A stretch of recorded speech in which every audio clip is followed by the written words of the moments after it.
Okay, it's Thursday, June 26, 2014. I'll call the Situate Planning Board meeting to order. I need a motion to accept the agenda. So moved. Have a second? Second? All those in favor? Aye. Unanimous. First item on the agenda is a continuation of public hearing, accessory dwelling special permit for 75 Moreland Road. I think Is the there a- applicant, The applicant requested that the special permit hearing be continued so they could have the full board sitting on it. as a special permit, it requires 4 out of the 5 votes. So, did we have a letter? Do we have a Have a letter? motion? A motion? Motion here. I don't need to read the letter, right? No. Okay. I move to accept the applicant's request to continue the accessory dwelling special permit public hearing for 75 Moreland Road until July 10th, 2014 at 8:30 PM. Do you have a second? Second? All those in favor? Aye. It's been continued. Next item is on the agenda is an endorsement for the definitive subdivision plan modification for Colonel Mansfield Estates. Where are we in that, Laura? I think we're ready to endorse. We've got the homeowners association trust and the covenant documents. They've been signed by the applicants. The board needs to sign them, but first you need to vote. And we've also got the town clerk's endorsement that there are no appeals of the plan. We've got the underground utilities moved into the cul-de-sac so that, fewer trees are gonna be cut down. So, I think you're ready to go. All the items that you had from the last meeting were taken care of. Is that a fair assessment? Yep. Okay. Well, get the whole family here again, except for the boss, she's not here. So we have, Must be light lifting tonight, I guess. Now, I have a procedural question on this. I had missed one of the meetings on Colonel Mansfield. Do I still vote on that or on this? Yeah, it's a majority. yeah, it's a majority. Okay, all right. Yeah. You can miss one. Well, the hearing's closed anyway, right? All right, I just wanted to make sure procedurally, we were all, Yeah. fingers, or Ts were crossed and Is dotted. All right. The planning board has received a covenant dated June 26th, 2014, to secure the construction of the way and installation of municipal services and an executed homeowners association trust. Other conditions required prior to the endorsement of the plan have been met. I move that the planning board approve and sign the covenant and homeowners association trust and endorse the definitive subdivision plan modification for Colonel Mansfield Estates at 55 Colonial Mansfield Drive. Do I have a second? Second? All those in favor? Aye.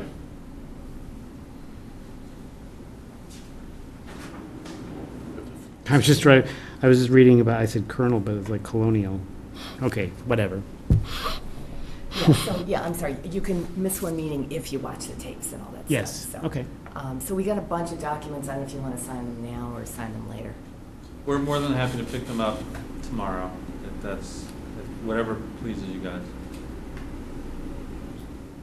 Does that work for you, Karen? Yeah, whatever. I mean, it's just 5. There's only 5 sheets. Yeah, we can. Keep moving, we'll do it Yeah, there's 5 sheets and then there's like 6 Oh, of these. 6 of those, yeah. So, I don't care. well, you can start, moving them around during the meeting if you Why don't we want. just sign them? Yeah, we have time in 10 minutes. Do you have an extra pen? Because I forgot to bring a pen, believe it or not. Yeah, sorry. Thank you. Mark that down, ill equipped. I know, terrible. You have to bring 3 pens next time.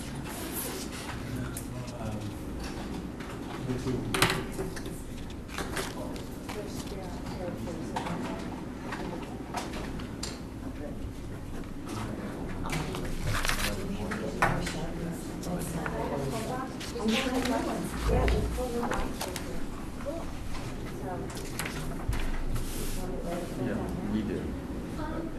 Yeah, do you want to do the plans now too? Never. The answer is yes, I want to get them all done.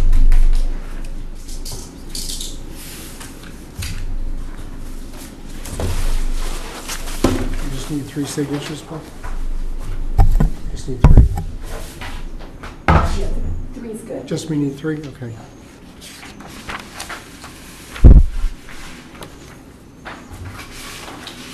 They don't have to be the same three signatures on each sheet, or do they? Can I share the load with Bob, or? I can send them Yeah. like Robert Roy, R. Roy. All right, so maybe they do. We'll keep them We'll never know. consistent.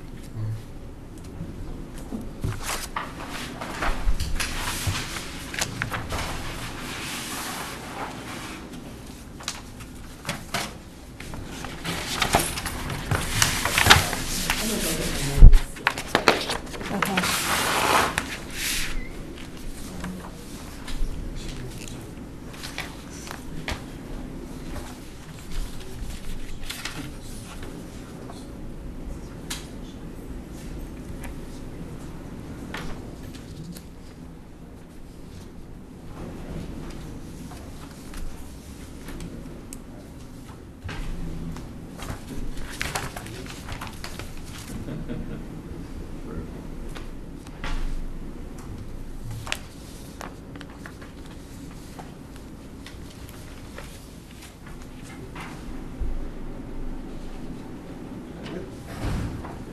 You head start down there, Bob.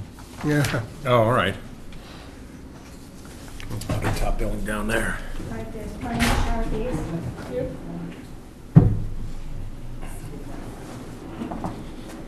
And Jane, now, Paul. What's the date of the covenant? She has it now, but it's the 18th, but You're welcome. Thank you for the new zoning bylaws. We're getting maps too, by the next meeting we'll have. Oh, great. new maps. Oh, yes.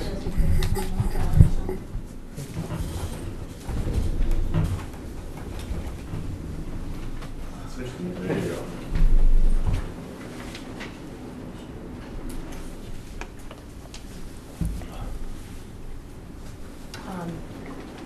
Do you want this notarized 3 times? Is that what you want? however you want it, I didn't know how you, I usually just do it once for once, and it's good enough, why don't you, but if you want, I can do it. yeah, why don't we just, at least for one of them, one that we record, Yeah, let's do each of them. do 3 of them. Yeah, for that one, and then the others, if you wanna do just one as well. Okay.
Right, my second career. No, I figured I was gonna do that. Pretty pleased. Bartender at Riva? That would be good. Even more fun than that. He went for that one, but he ended up, he screwed up the 2 cherries versus the lemon, Right. you know, the twist. I The was vermouth and the, drinking the the profits. peppermint schnapps Olives are good for you though, aren't they? That's what I've always been that are a told. vegetable. Yeah. Yep. As long as they're in a suitable large container that you've made a sincere effort to drown them. That's right. They have a lot of salt, I think that's the only thing. Is this the public facility? There was like one of the positions, an inspector, yeah, okay, excellent. Local, it's the official title's local building inspector, so I can only inspect things that are local. Wicked local. That's fantastic, congratulations. Yeah, it's really good. Good job for this time of my life, and I'm looking forward to it. Is anybody like mechanical? Increased from an hour and a half. Is anybody like mechanical? There you go. I think it's very jammed. You can't get. And it's not impacted by the noise. Are you good with this kind of stuff? Yeah, It could have been a serious problem if you were in your own. That is true. it's totally jammed. Is there a lock on it?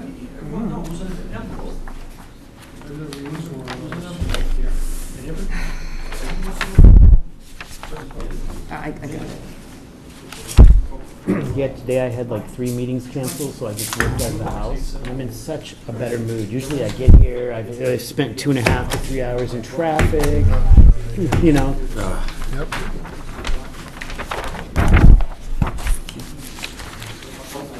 So this is gonna take me a while to do. Yeah, that 128 will just, Stamp and. if you let it get to you, it will. Eat you up and spit you out. Yeah. Signed what we needed to sign. Yeah, I'll just do this at night.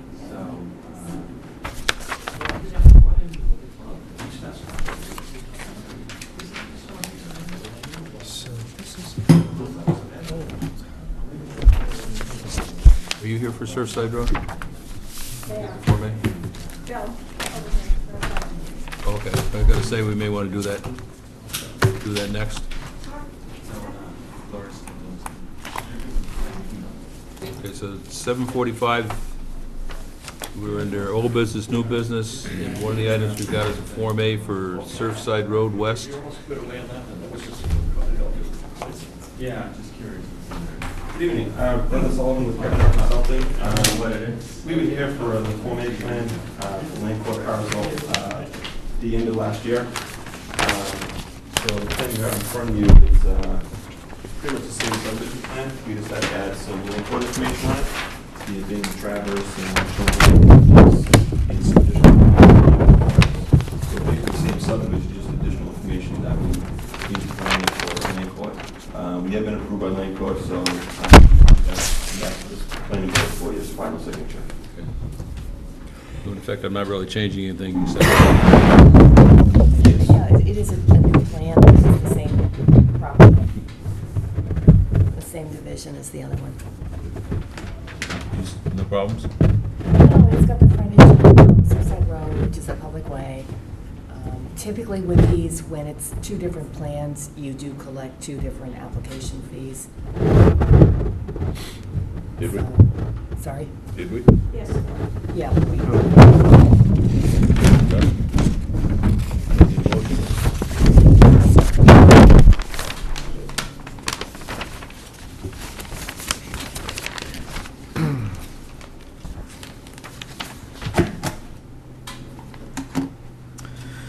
I move to endorse as approved under the subdivision control law, not required, a plan of land being a subdivision of Lot 3 as shown on Land Court Plan 25103B, Surfside Road, Situate, Massachusetts, stamped by Brendan P. Sullivan, professional land surveyor of Cavanaro Consulting for the applicant Stephen F. Casaro, Esquire, and owner Robert F. Cotter, trustee, dated February 3rd, 2014, as the division of land is not a subdivision because every lot shown on the plan has access and frontage as required by the Situate zoning bylaw on the public way of Surfside Road. A second? Second. All those in favor? Aye. Thank you. I'll probably sign them later tonight and pick them up tomorrow. Okay. Sounds good. Okay. Thank you. I have a question. What makes you an Esquire? A lot of great.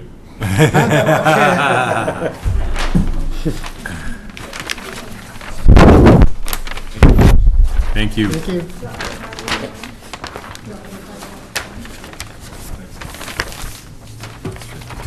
Hand me down three, at least three of the copies that I can stamp and sign later. So, how many lots are buildable on this sheet? Two? I would say two, yeah. So they're combining 7 and 8? Or is it 1 and 5 that are buildable? I think they're gonna take this piece and combine those two to make it buildable. Okay, okay. Because 5's already owned in another ownership. Sounds reasonable.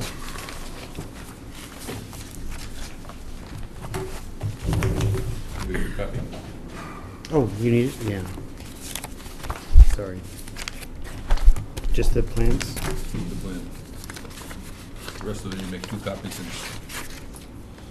keep them in your personal files. We have 3. I got one for Lori, thank you. Okay? Now, do we need to sign a signature sheet for the land court? Yeah. Thank you.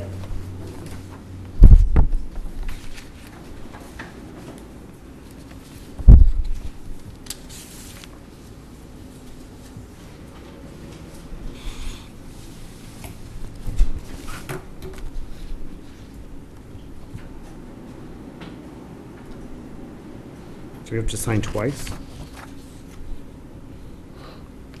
Yeah, that's how we've done it every year. Okay. So they know members of the 3 who are specifically authorized.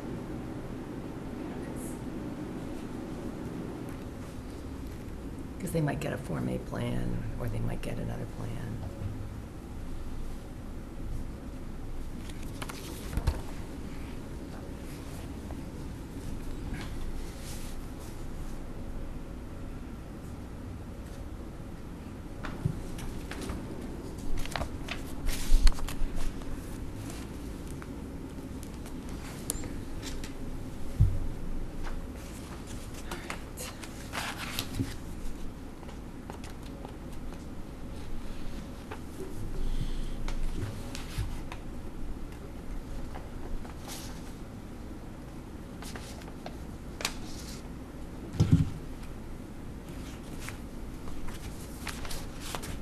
We should just have one meeting, and that's all we do is just sign things. We'll give you just a blank signatures or a stamp. Like we're getting a mortgage. It was stamped that my father had it, and it says, the original of this letter was dictated and signed by my secretary, dictated to and signed by my secretary, and then he had his signature underneath it. It was all, he just stamped everything like that. Read this, Karen? Thank you very much. Oh, I guess I have to wait till next time to get something. Okay. We have accounting? Oh, yeah, we have accounting, lots of accounting. Oh, you guys have been busy, huh? Oh, we're down to, what, $12 in one account and Oh, because of, 30 in the other? is So- it July July 1st? 1st is almost Yeah, upon us, yeah. right? Where's who but W.B. Mason when you need him? Well, we got the Sharpies, so that was good. There you go, yeah. Yeah, oh, yeah, we gotta get those.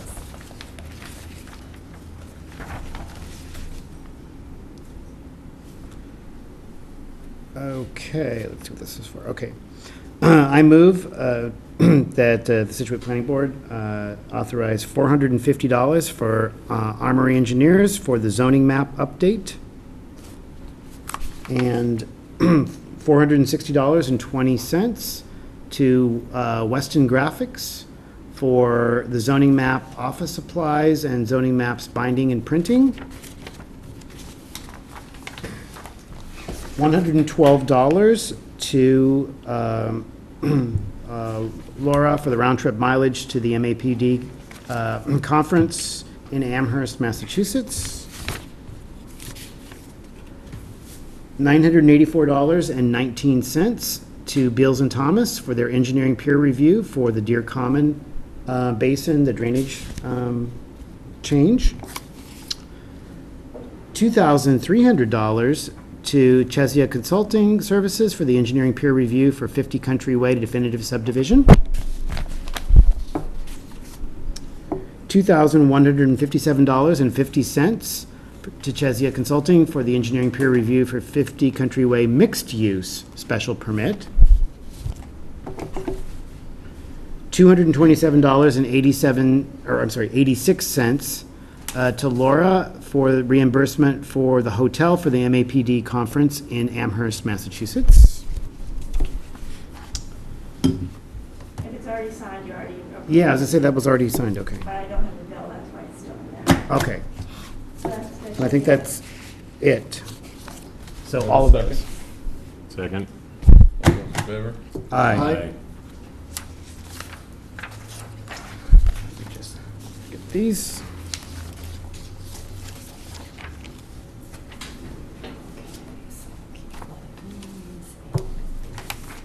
Uno.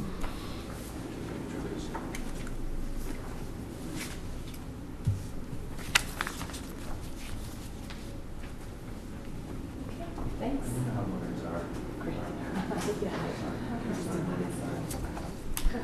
All right, yeah. Thanks, everybody. All right. Thank you. Thank you. You're welcome.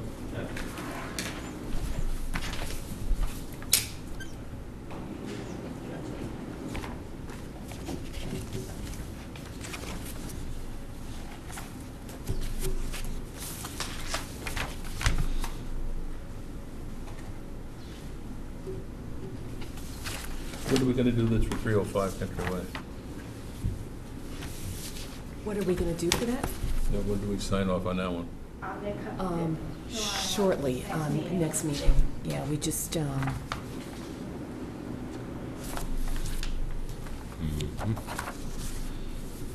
got that kind of late and had a lot of other stuff on this meeting. Sure. I think we're still waiting for homeowners association trust on that. I think we're waiting for everything. Yeah, we're waiting for some We're stuff supposed to on get that. prints on, we're supposed to get the prints to check on, Monday.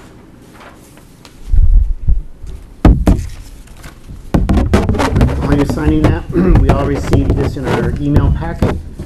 So I move that we approve the Situate Planning Board minutes for June 12th, 2014. Have a second? Second. All those in favor? Aye.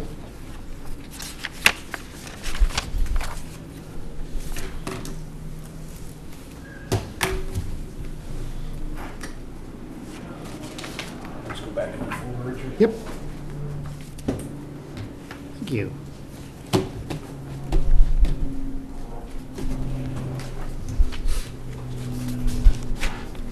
So that should be accounting, Great. and that should be minutes. So we have a, We have a town planner report?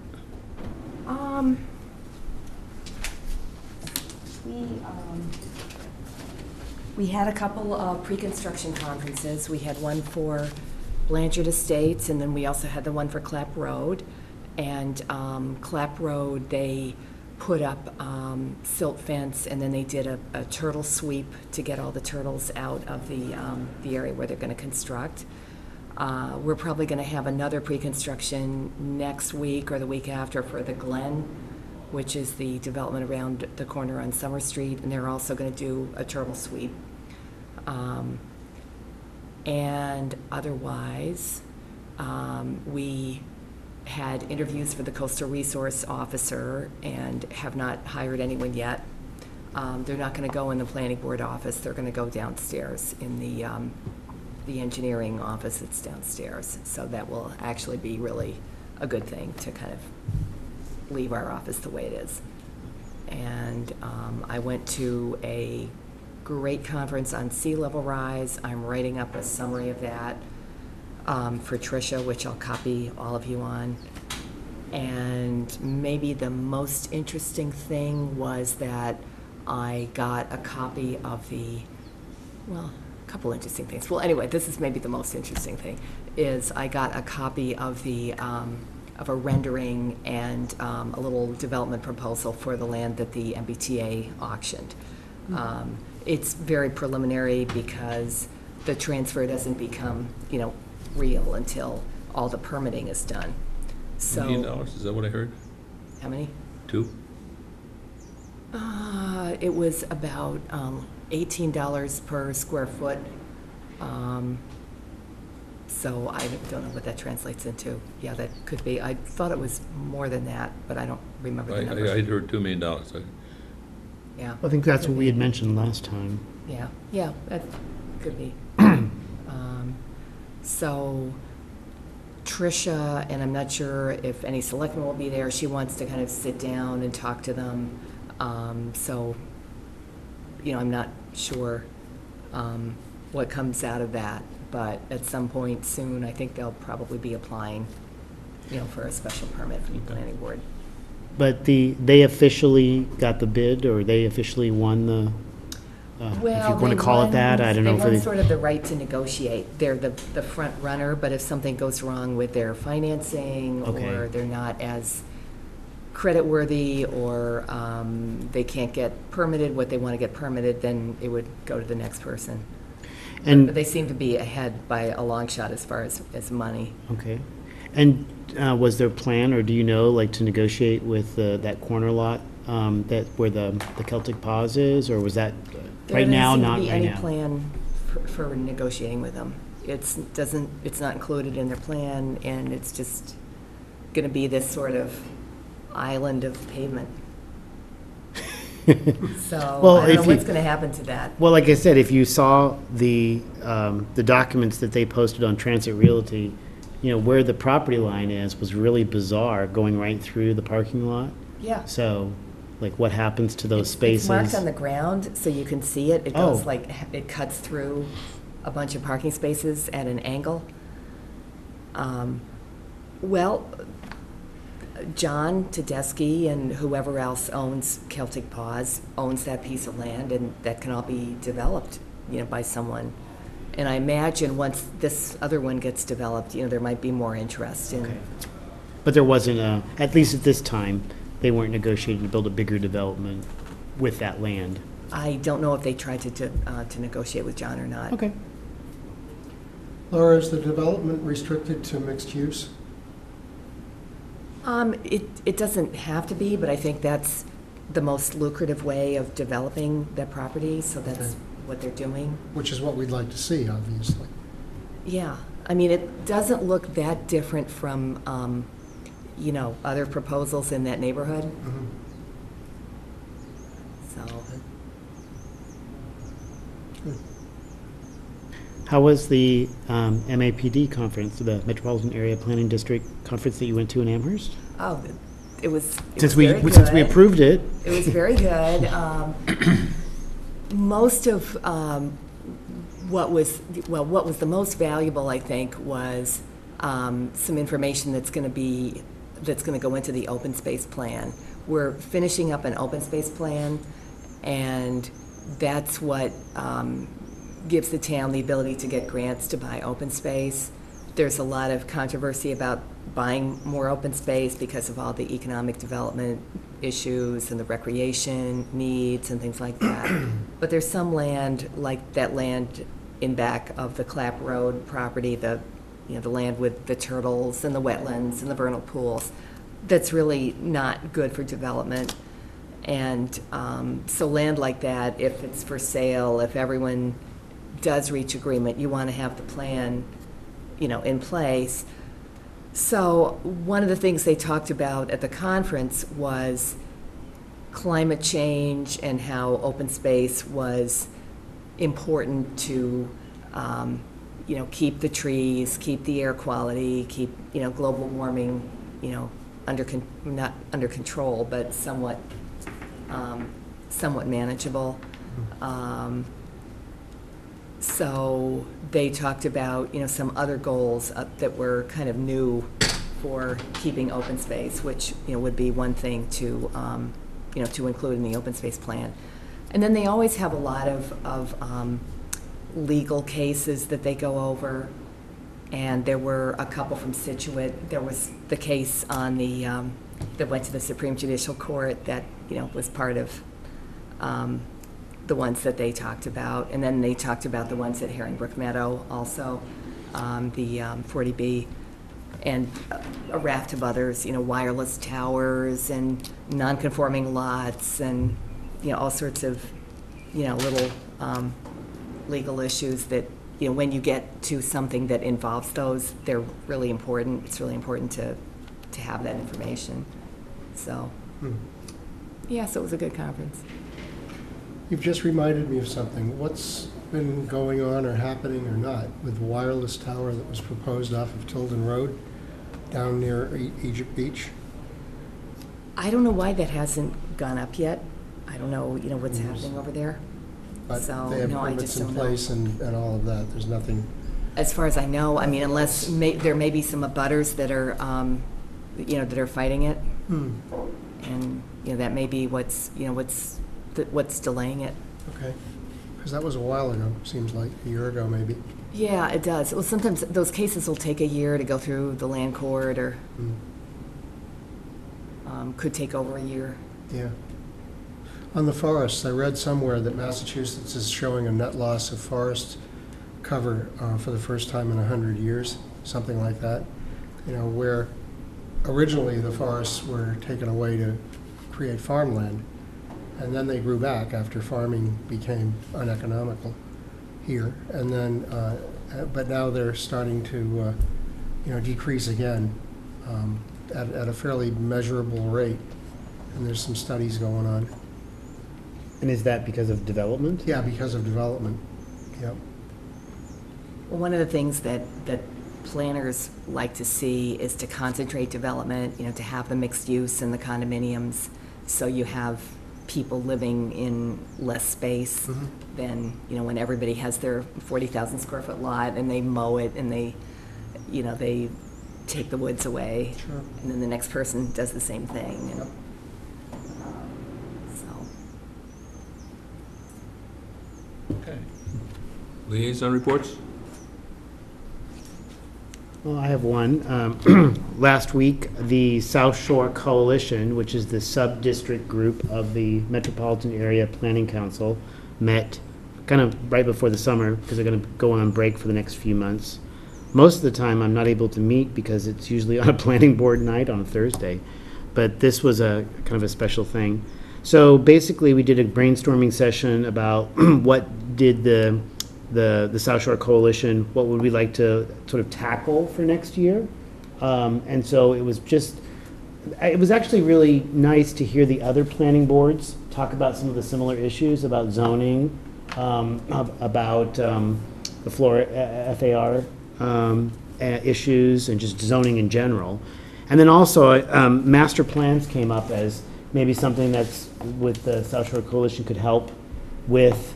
I think they had mentioned that Marshfield was in the process of redoing their master plan, and I think one of the other towns, maybe Kingston. So it seemed like there was a couple of them that were in that process that maybe there could be a special seminar on that. So, I think most of what they're there for, or at least what I see, is to sort of, gather information about what other towns are doing, and to sort of, collectively discuss issues. And I think that obviously they've been the MAPC has been very helpful for the grants, like the 3A corridor study that was done in Cohasset and Situate, and then also the assistance on the EDC for the market study. So those kinds of things I think have been very beneficial. And then there was a number of discussions about, just in general, kind of the individual, Emily Torres, who's sort of the MAPC representative for the South Shore Coalition. She mentioned that there had been a number of meetings with our state senators on the weekend service on the Greenbush rail, and that there had been, basically support for that within the local communities. and trying to revive that. And then it was kind of interesting that the ferry service started up on the weekends. I don't know if everyone knows that, but it was sort of MBTA just sort of out of the blue said, you know, we're going to, they had cut the service from Hingham and at the time Quincy, but now it's not going to be Quincy anymore because they've consolidated all the service in Hingham. And so they are offering now weekend service both to Logan and to Boston. Best kept secret around. Yeah. So that was really, it's great that that's on the weekends, and again, that there was a big push. Everyone seemed to be very supportive of the rail service, and, you know, how could we, you know, talk about, you know, marketing the region and maybe a little bit more regionalization. Interesting, you know, at the EDC, one of the things that had come up was, you know, kind of a vision for Situate, per se, like how can we market Situate? But then it was really interesting at this South Shore Coalition, a big topic of conversation was how can we market the region, the South Shore region, because, you know, everyone kind of agreed that we don't do a very good job of that, compared to like maybe the North Shore or the Merrimack Valley and other areas that sort of have more of a... South Coast. South Coast, yeah. exactly. There's a lot of other examples that I think of regions that have maybe done a better job than we have. So anyway, it's just lots of discussion, so it was very interesting. And like I said, it was nice to talk to some people on the other planning boards. That was good. No, I found the few meetings that when I was the rep or the liaison that I attended, it were very, very valuable, I thought, in terms of discussion. Problem was that their timing was wrong. Exactly. Unfortunately, they usually meet on Thursday nights, and it's the same Thursday we always meet. I can't remember if it's the second Thursday. Thursday. Yeah. Okay. Under liaison reports, I met with the Water Resource Committee at their meeting last night. No, Tuesday night. I'm sorry, Tuesday night. And what the discussion centered on was 50 Country Way. And they looked at some of the various alternatives, but rather than go into that, I'm going to wait and have John Clarkson, who's the chair, come back up and document the results of the meeting and have him provided rather than, because they reached several conclusions, but they hadn't documented what they were. So rather than offer conjecture of what the conclusions were, I'm going to wait till they send the memo and then we'll know exactly what as a committee they agreed to. So hopefully that's not too convoluted. Wasn't there a letter in our packet, or was that from not the Water Resource Committee, but the... That was from John Chessie. That was, okay. Yes. No, it was, I didn't think it was John. Oh, never mind. Okay. Do you have anything else? The Recreation, Chris Roberts contacted me. They're going to be meeting on July 15th. Yep. And I'll be there for that. Yeah, I responded, I was unable to make that.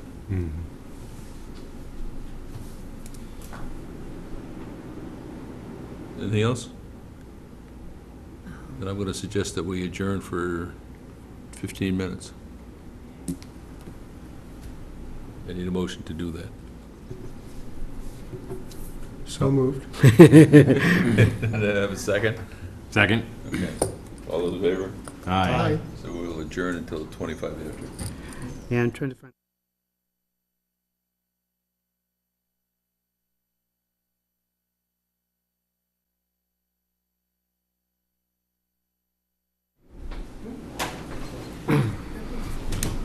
Okay, it's now 8:30. The next item on the agenda is a public hearing, accessory dwelling special permit for 345 Hatherley Road.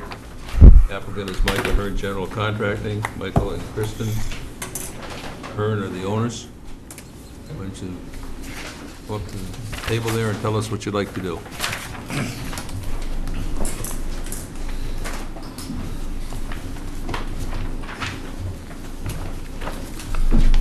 Good evening. I'm Michael Ahern.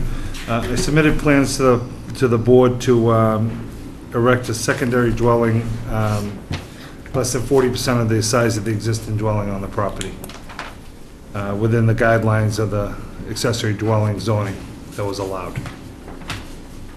I believe you all should have a package of the house. And We have a packet. Let me, before I forget, let me remind you this. We currently have 4 members. The planning board's a 5-member board. And a special permit, which you're asking for, would require a 4 to 4 vote of 4, favorable vote of 4 members. Right.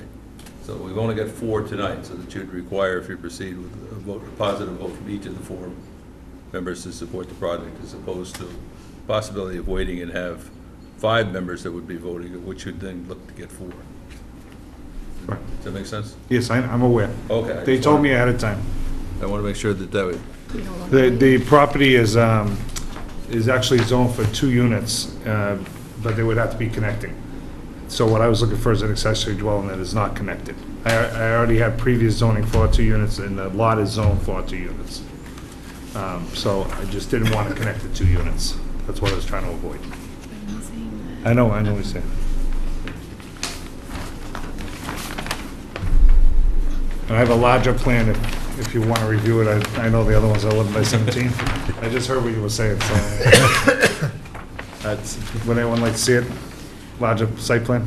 I can see it fine. Okay. I'm good, thank you.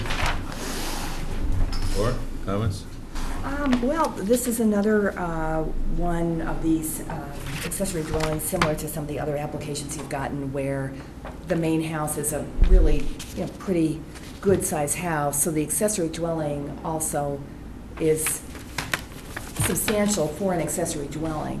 So in this one, the accessory dwelling is over 1,500 square feet, which is, it's like a small house. It's not really like an apartment.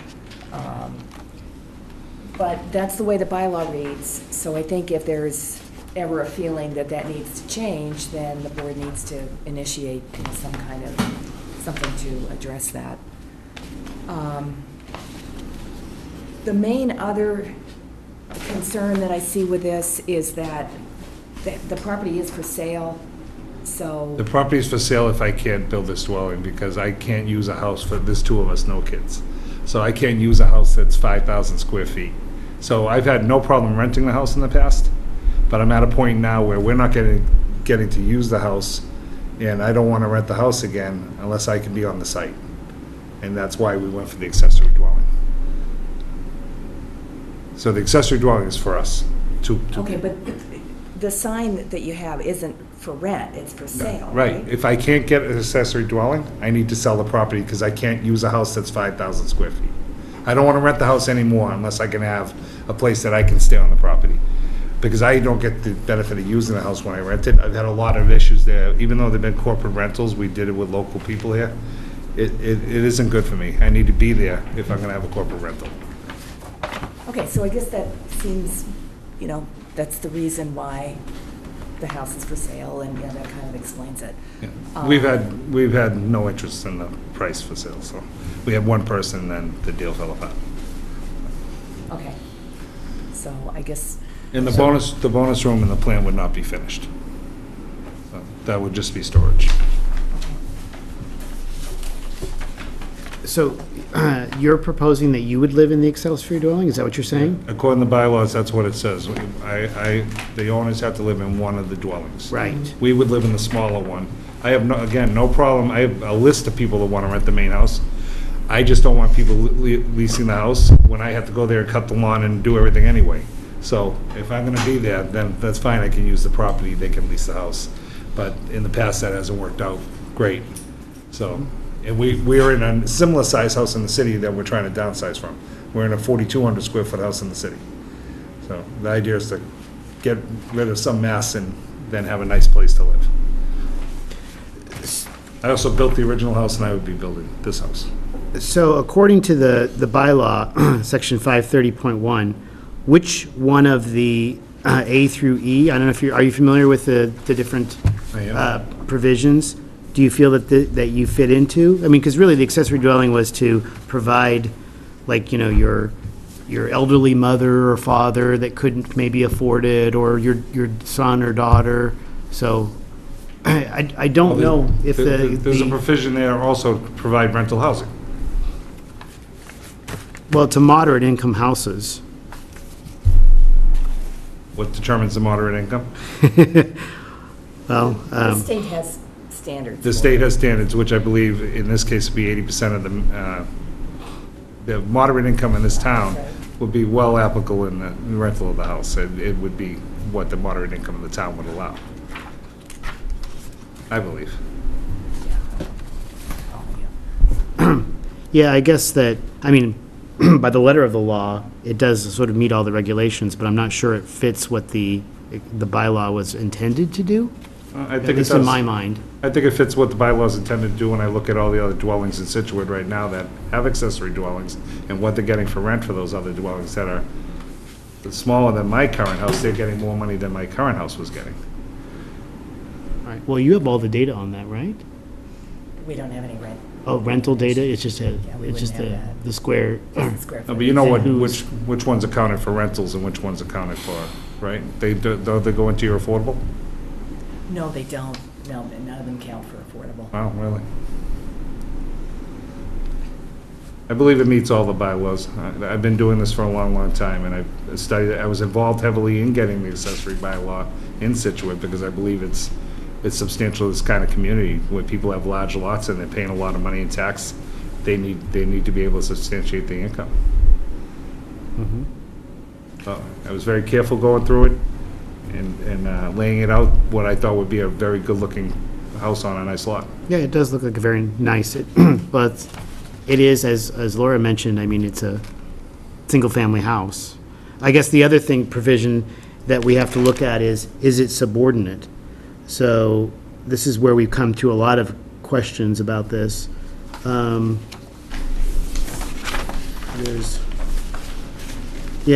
number F, the accessory dwelling shall be clearly subordinate part of the single-family dwelling or business use.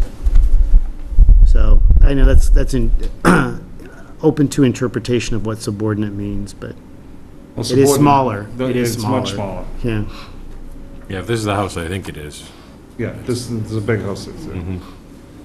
What you're talking about as an alternative, or what you've been permitted to do by the zoning Board of Appeals, if I'm not mistaken, is to put a duplex on this lot. That is correct.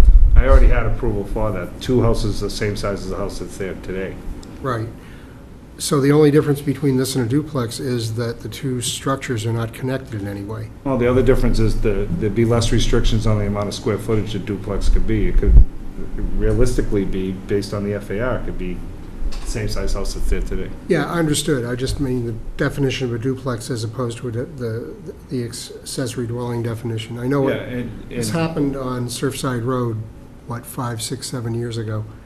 And the requirement was that the two structures be connected because the lot area and frontage were similar to this situation. The frontage was only enough for one dwelling, but the lot area was more than double Right.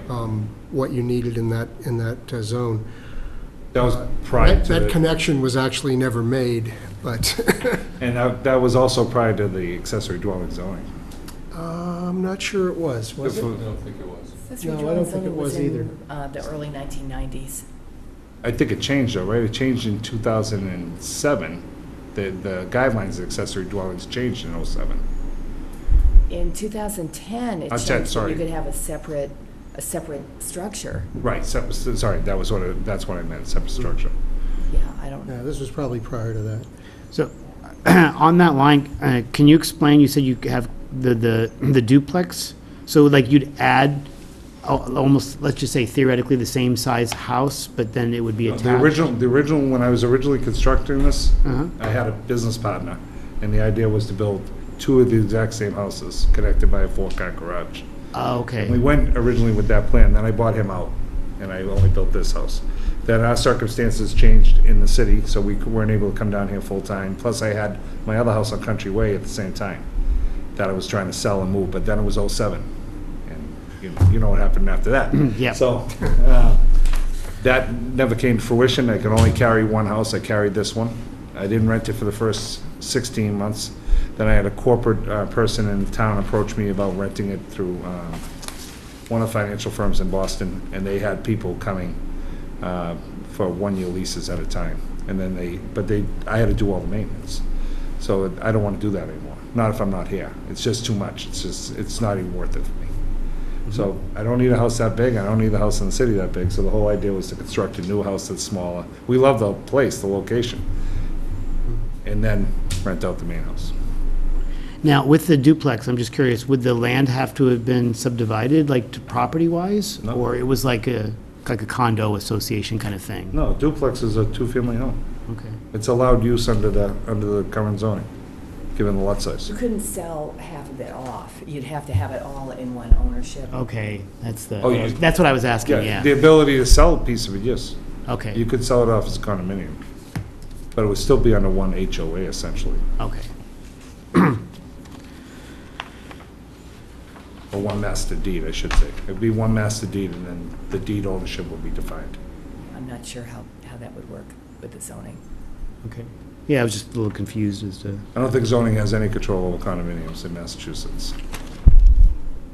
Yeah, I think that's kind of a question that I Yeah, don't it think seems to be anybody out has there. the answer to. But if you did divide it, then you'd have the land in common area and you'd just have the two. Yeah, the spacing in a condominium, you own within the walls inside the interior of the unit. There could be defined outdoor spaces such as parking, et cetera, but it would be a master insurance policy would have to cover the whole parcel. In Situate, everyone has to have their own water meter, so each one would be responsible for water, but they would have to have a master insurance policy that covered the whole property and the exterior of the building in entirety. And then the person who owns a condominium would own the interior of that defined space, as recorded at the registry of deeds. So the reason this can be developed as a duplex is the property has double the lot area, so it's, by right. Yeah, I mean, Duplex. the duplex is not really what's in front of us. The question is what's the accessory dwelling? So, Robert? Yeah, no, I only brought that issue up because it would seem relatively easy to put a breezeway in here and achieve that status if you needed to in order to make it happen.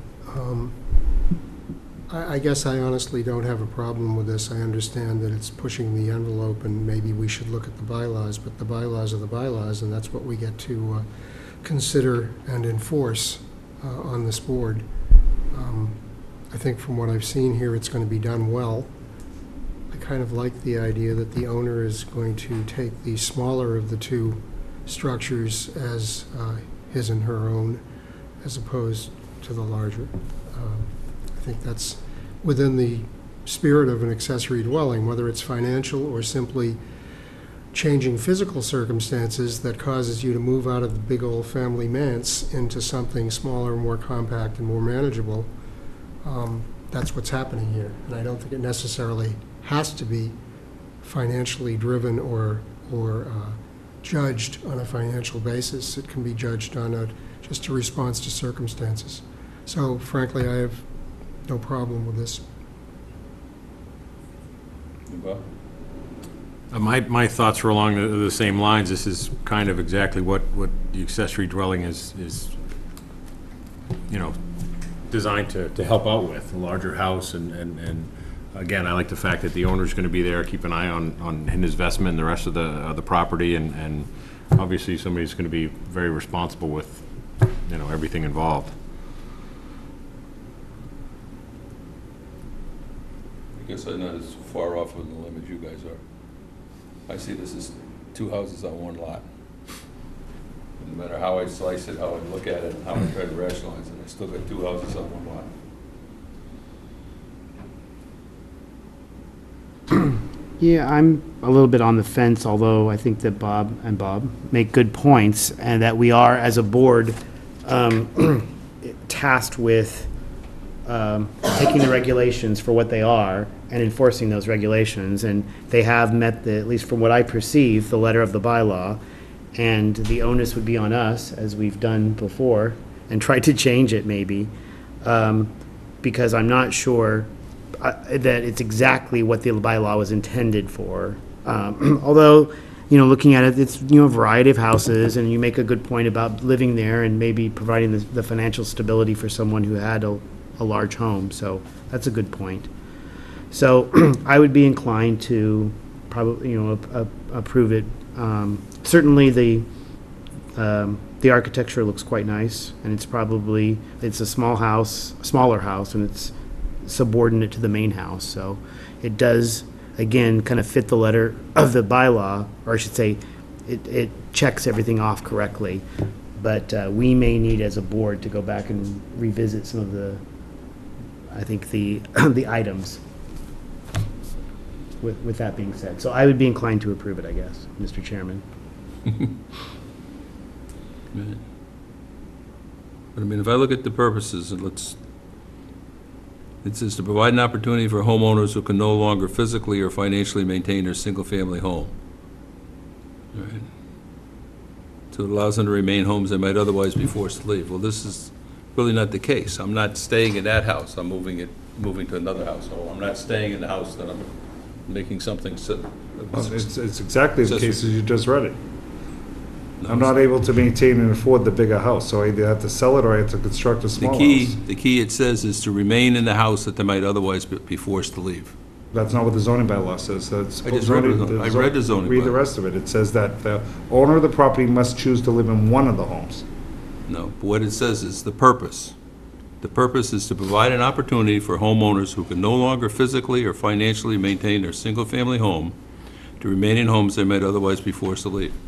You're not staying in that home. Okay. You're moving. Keep reading all the whole zoning, please. Okay. Because you'll see that it says that the owner must occupy one of the homes. I understand what it says. Okay, well, I'm abiding by the bylaws of the town. Yeah, but I'm just sitting there saying, the first you go to the purpose is to sit there and say, does it apply? Once, if you make the decision that the purpose, and you're applicable within the purpose, then you look at what the requirements are. At that point, Okay. the requirements are, you have to be an owner occupant of one The of them. purpose is, if you cannot financially afford to keep the home, then you'll be forced to leave, which in my case, I will. But if I get the secondary dwelling under the zoning bylaw, I meet the bylaw, say I'm gonna occupy the second home, and then I can therefore financially secure the property. Yeah, well, so we differ on the purpose. We may differ on the purpose, but I'm pretty sure that I'm right on in the zoning bylaw as it's written. You're right on with respect to, once you've come back up and you've established that it meets the purpose, one of the units have to be owner occupied. The second one is to make housing units available to moderate income households and employees of local business who might have difficulty finding homes within the town. Right, I guess, in my own mind, I have a little bit of a hurdle to go through that a moderate income house is going to, a modern income is going to be able to take care of. What's your big house, 4,200 square feet? Yeah, 4,200 square feet. Right. And then to provide a variety of housing to meet the needs of its residents and workers, and to provide stability, property values, and character of the single-family residential neighborhood and the vitality of the business districts.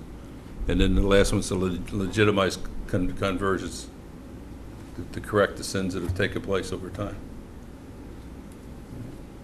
So, and, I mean, it does meet C, it's providing variety, types of houses, it's providing stability, it's a single-family neighborhood.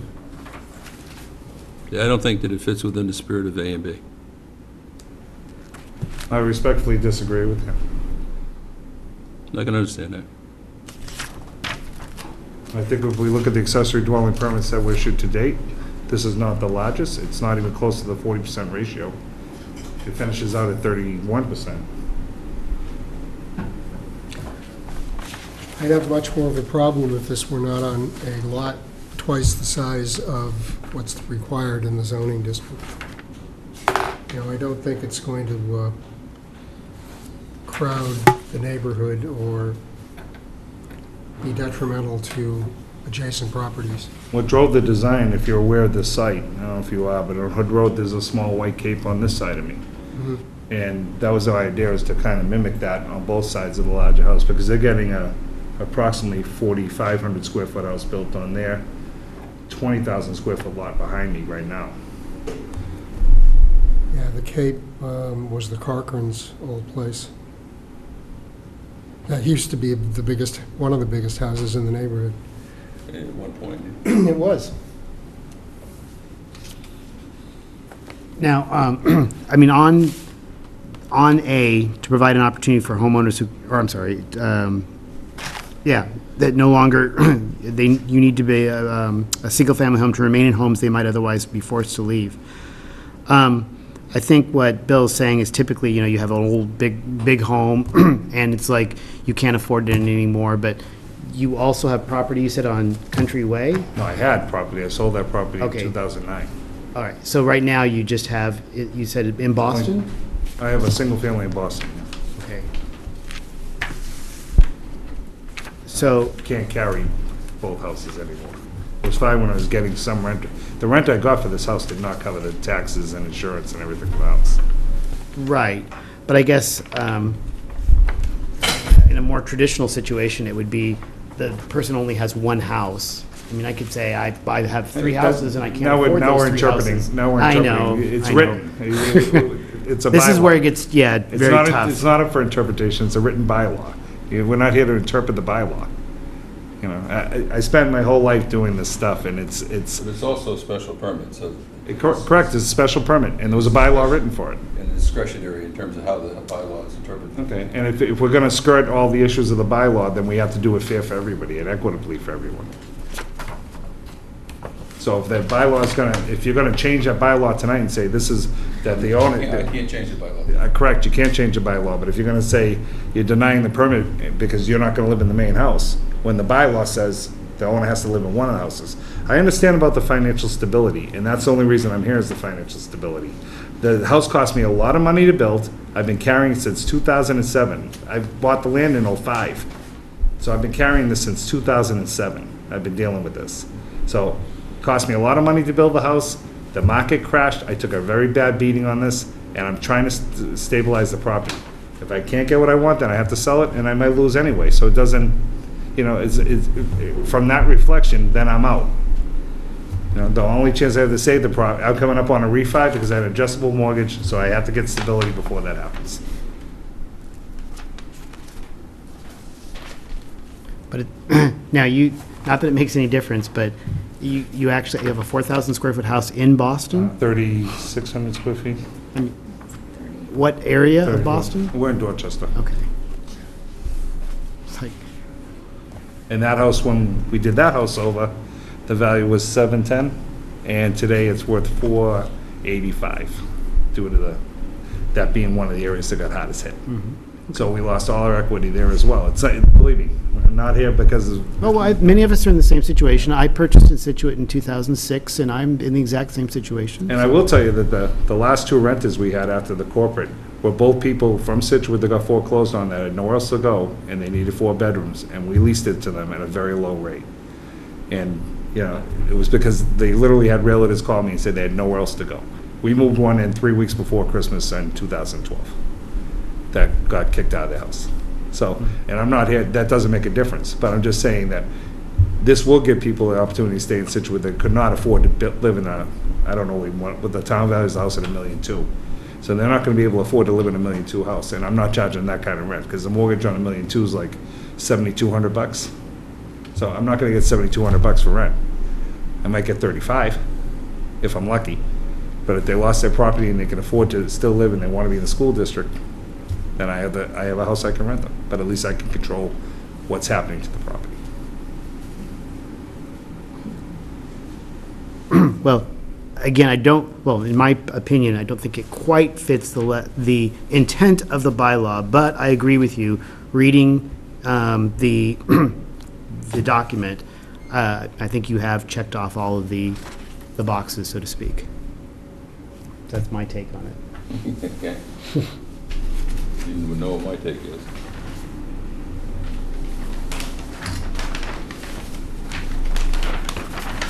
Any other discussion, or should we have a vote?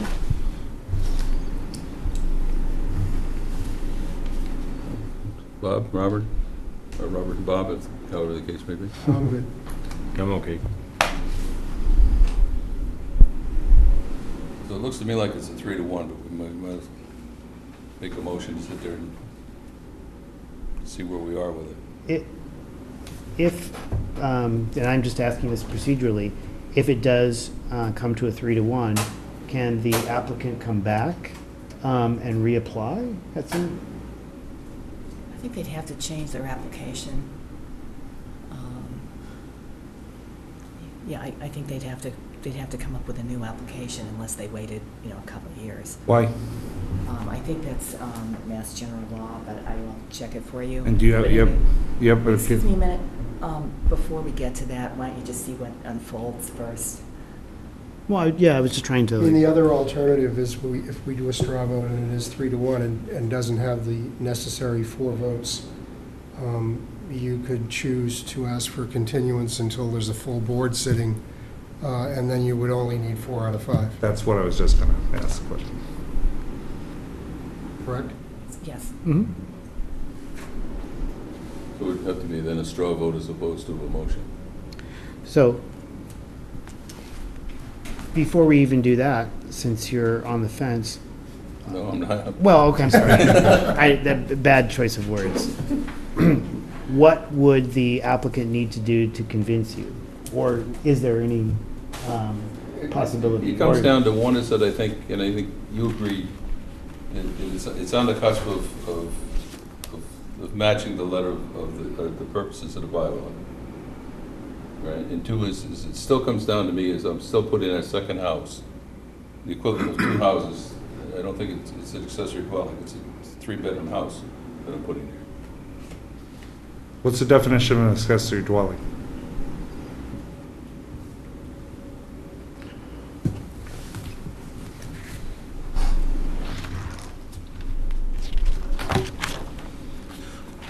I think we have a definition for it. I think subordinate is, you know, the one that you're hung up on, Bill.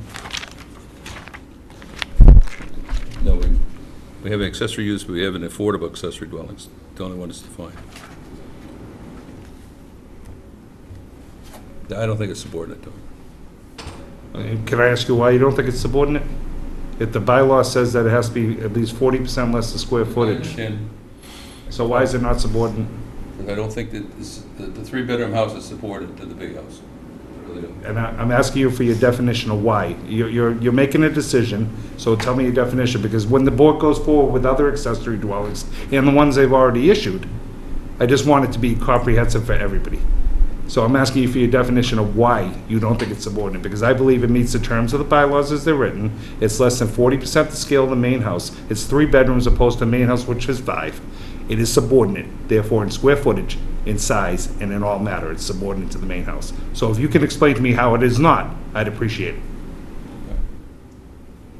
it. In my feeling, I don't think that it is. I think it's much larger, and what I'm used to, what I anticipate and what I expect to see and what I would, when the bylaw was written, was to come back up, it was more of a hardship situation rather than a It convenience. doesn't say that, Bill. It doesn't say that. It doesn't say hardship. It doesn't say any of the It'd things. do much better if you would let me finish talking before you talk. No, I'm sorry, you're just repeating yourself at this point. You're not giving me any facts. I've given you facts as the bylaw is written. So please give me the facts back that I'm not meeting in the criteria of the bylaw. Specifically, the facts why I'm not meeting. Before you waste any more of my time, because right now, that's what you're doing, is wasting my time. Okay? So I know the law, I know the bylaws. I do this for a living every day, I'm a builder. So please explain to me, in fact, what I am not meeting in the criteria. I'm going to ask you one more time, about once. That's all I'm going to ask, is just to calm down. I am calm. Your voice is raised much more than mine is. Sorry. When I look at it, and I look at that bylaw, I think what you're proposing is not within the spirit or match either A or B of the bylaw. I don't think that you're creating a rentable house by putting a 42 square foot structure out there, and I don't think that a 3-bedroom, 1,500 square foot house is subordinate to the big one. However, Bill, I mean, we did discuss this as a board, and we went forth to the town to change it, and the town voted it down. We tried to change a lot of things with it, So, but so in that particular case, this is where I come back to, like, well, we did, as a board, we did try to change it to, so the bylaw wasn't as, I want to call it subjective, if you will, open to interpretation. We tried to tighten it up. And I think that there was a lot of resistance to that.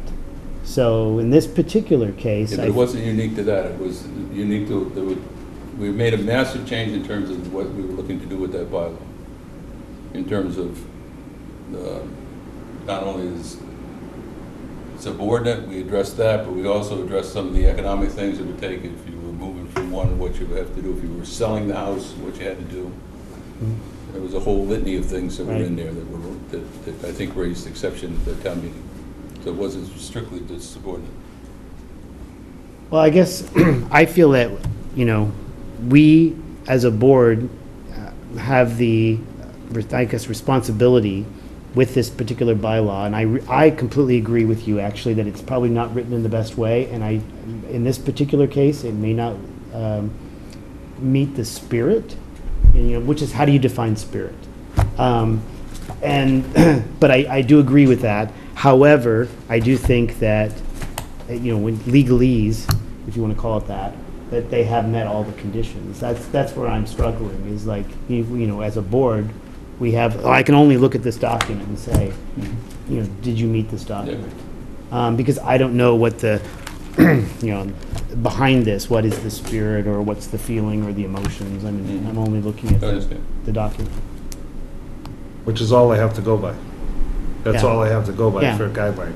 And I've given the facts of why this meets that, and I have not heard any facts on why it doesn't. And it's pretty clear cut. And the dwelling permits have been issued in this town recently for bigger units than this.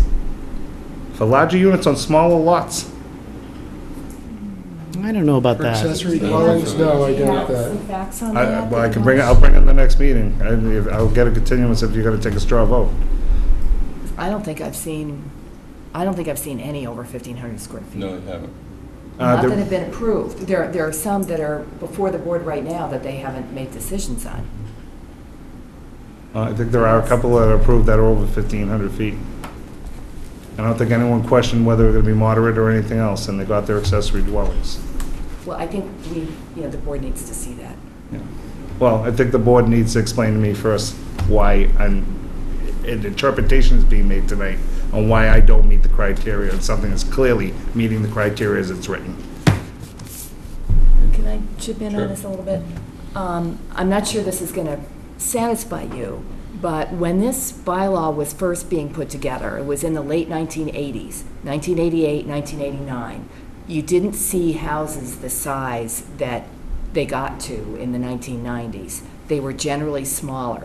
There was a limit of 750 square feet or 40% of the dwelling. It actually started at 50%, and then they scaled it back. They thought 50% was too big. But in general, they were talking about something that was in the neighborhood, not too much bigger than 750 square feet. Otherwise, the 750 square feet wouldn't have had any meaning. So they were really looking at something a lot smaller than 40% of the big houses that people are building today. And, fashions and styles of building have changed. They've changed a lot. There are much bigger houses out there now. So I think you can say that the bylaw technically allows you to do what you want to do, but whether it's in the spirit of the bylaw, that's something the board gets to decide. And I board think there's gets- room for a lot of interpretation with that. The board gets to decide a bylaw that's written, that says the subject's accessory dwelling cannot be more than 40% of the main dwelling. It has to meet all the setback requirements, it has to do all those things, which I've done. And you're telling me tonight that the board has the right then to go back in and interpret the bylaw and say, you know what, it's 40%, we don't like it, so you need to make it smaller? Yeah, I don't think Okay, they're so I'm saying they supposed to, don't no, like Laura, it. I'm still speaking, so I'm supposed to spend my money with engineers and architects and pay people to draw as-built plans, to follow a bylaw at 100% the way it's written, to come in here and then you guys tell me that you think it's too big. When I came to the planning office, I was given the bylaw saying, obey by this bylaw. Right in your office, I was given the bylaw saying, this is what the criteria for an accessory dwelling. I've met that criteria. And it's not, it says, open to interpretation when you get the special permit meeting. It says, here's the bylaw. So when you meet a bylaw, that's the end of the argument. I've met the bylaw. If someone interpret and tell me that this house is not subordinate when it clearly is, and to say, well, I don't think it's in the spirit of the law, you're making judgments that you have no fact on. I'm making judgments based on fact, and you're giving me opinions. I'm here tonight based on facts and bylaws. That's what I'm here for. So if you want to turn me down, you go ahead and turn me down, and I'll ask for continuance, and I'll be back in front of the board again. But my plan is not going to change. The plan is going to be the same size house again when I come back. And hopefully someone of you can give me some facts next time when I come. not just as speculation of your opinion, because I don't appreciate your opinion, and I don't agree with it at all. If you're gonna do this, then you're gonna be doing it to everyone, Well, we besides me. respect All we each do other's is a matter of- Yeah, I think- opinions, but I do think what Laura's saying is the special permit, because it's a special permit, it is the discretion of the board to make that decision. There is interpretation, is what I've always understood. That's not what I've understood. So we're at a difference of opinion there, just as we're at a difference of opinion here. What I did ask for was so that if I could have continuance was fact, not opinion. So you tell me fact that, or you want the house to be 1,000 feet, tell me that. You want the house to be set back 4 more feet from the property line, tell me that. But don't just give me an open-ended comment saying, I don't like it, I'm not happy about it, and I don't want you to have it, even though other people have it. That's not gonna stand up, sorry. Just for clarification, we're not changing the numerical or physical differences that are the definitions that are defined in the bylaw. We're not sitting there saying 30%, we're not saying 12%. Then you just said it's not subordinate. I just gave you the measures of why it is subordinate, you're telling me it's not. So I'm again gonna ask you for the last time, Bill, how is it not subordinate to No, that I'm not. property? If you're gonna make that a statement, please explain yourself. In my opinion, you do not fully meet the requirements of A and B. Period. That's under the purpose. Okay. Now,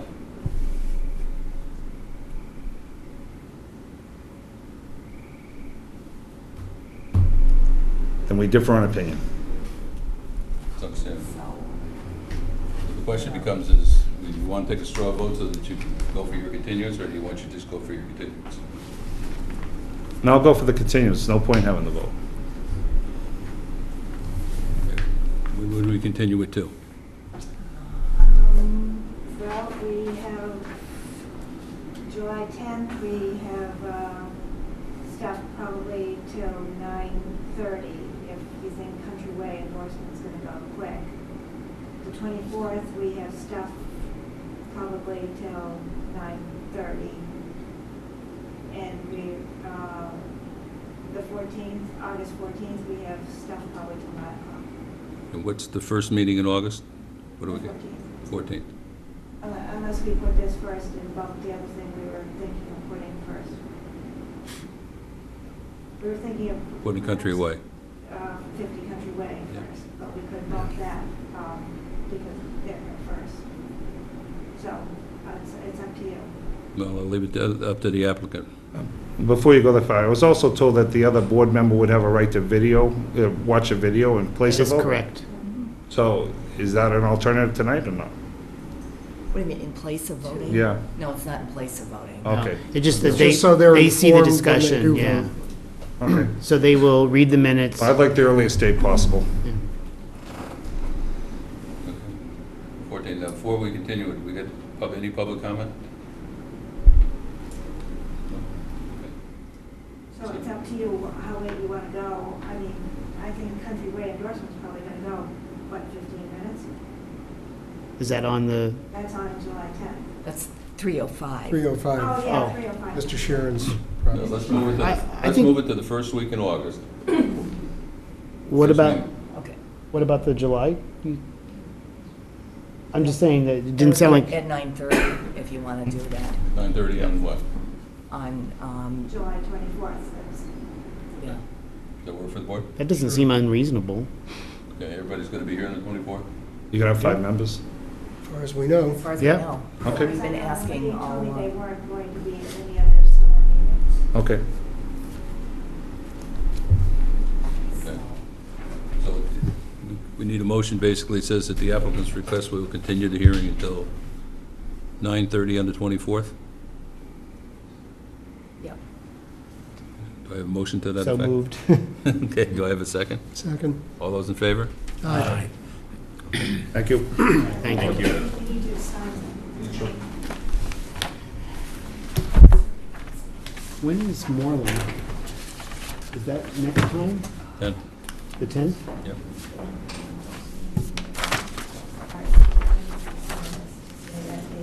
That's going to be a very summer one.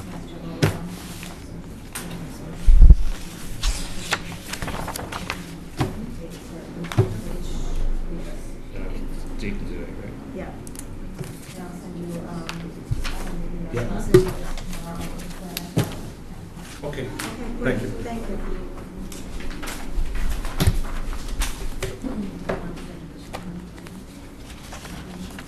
Okay. The next hearing that we've got is continuation to 9:30.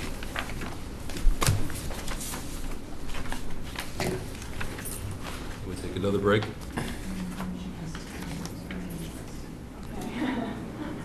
Oh, it is a public hearing, okay. Do I have a motion to take a 15-minute break? So moved. Second? All those in favor? Aye.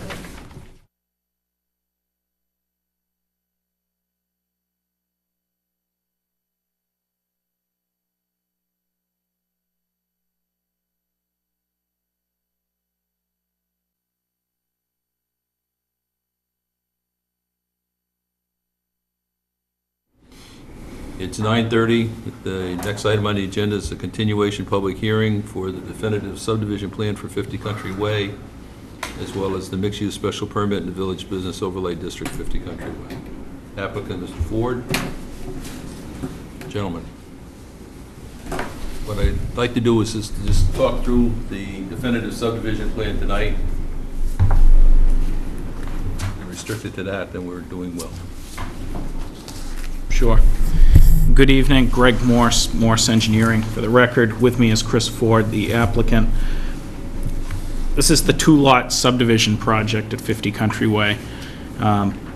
Since the last meeting, we've received a comment letter from Chesia Consulting. We're in the process of revising our plans, in making a revised plan submittal based on Mr. Chesia's comments. We do have a couple of outstanding items that we'd like to discuss and clarify in making our revisions.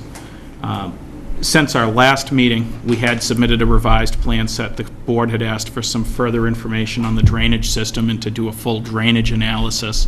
You know, we had asked for the waiver originally on some of those subdivision requirements. So that was all provided, and that was reviewed by Mr. Chesia. The revisions that we're going to be making on the project and the clarification points I'd like to ask about, one are about the homeowner association documents. There's 4 things in total. Secondly, whether or not we need to depict full lot build-out. Thirdly would be roadway extensions onto abutting properties. And then 4 is right-of-way requirements as far as right-of-way widths and pavement widths. Not sure if you want me to run through the actual layout of the plans or if you remember it from last time, but I'll leave that up to you, Bill. Why don't you just run through it? Okay. I think that would make sense. So the property, as you know it, 50 Country Way. Shown here on this plan, you have Country Way on the left-hand side. This is Stockbridge Road. This property here is the Morning Glories property. Mr. Ford's property is highlighted in bold here. And what we've proposed is we've proposed coming in with a new cul-de-sac roadway off of Country Way, designated as Road A. It comes into a bulb cul-de-sac, goes back out. It provides access to 2 lots, Lot 1 at 25,000 square feet, Lot 2 at 13,000 square feet, and a drainage parcel in the back at approximately 6,700 square feet. This is located in the business zoning district.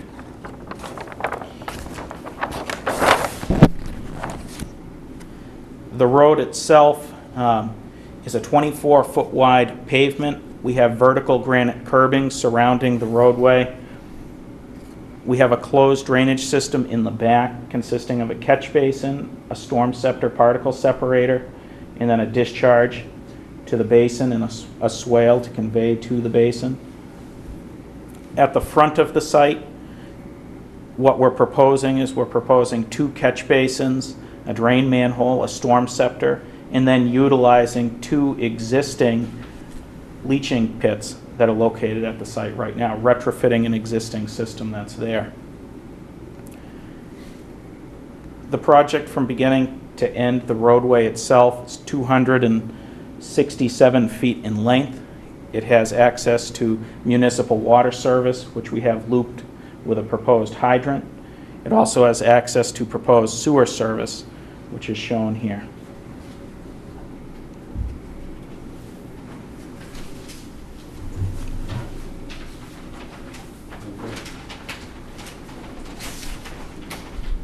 board member John? Okay, I can be pretty quick. First of all, I think that's a different plan than what the board has, because I see there's a strip that's parallel to the infiltration basin that kind of, Yeah, I think when this printed out, this line here erroneously printed on this plan, as did this one. Other than that, this is the plan that's in front of the board. Yeah, that plan, I think that was a layer that printed on the plan. I made the assumption, looking at this, that it would be developed residentially, which is allowed in the business zoning district, with 10,000 square foot per house. There is a 100-foot lot width, and I think that might be problematic because, first of all, with the infiltration basin, not all of it appears to be on a separate lot. There's, some section that goes over towards the cul-de-sac, so I think that really needs to be taken out of, I don't have the lot number handy for that second lot. Of lot 2, instead of a drainage easement, it shows a drainage easement on the lot layout plan, but that's really part of the infiltration basin. And I think when you take that away, I'm not sure what it does to the lot area, but I think it definitely does something to the lot width. So I think you really have to reconfigure these lots a little bit to get them to work under zoning. Otherwise, most of the comments that John made have to do with drainage, and I'm going to defer to him on those. All set? That's it. Looks like you're up, John. Okay. I tried to put a sort of a summary in the front of the letter, because the letter's got all the regs and comply and not comply, it's all in there. I was looking for a summary of the summary earlier today. It's only 6, come on, compared to some, I think that's not too bad.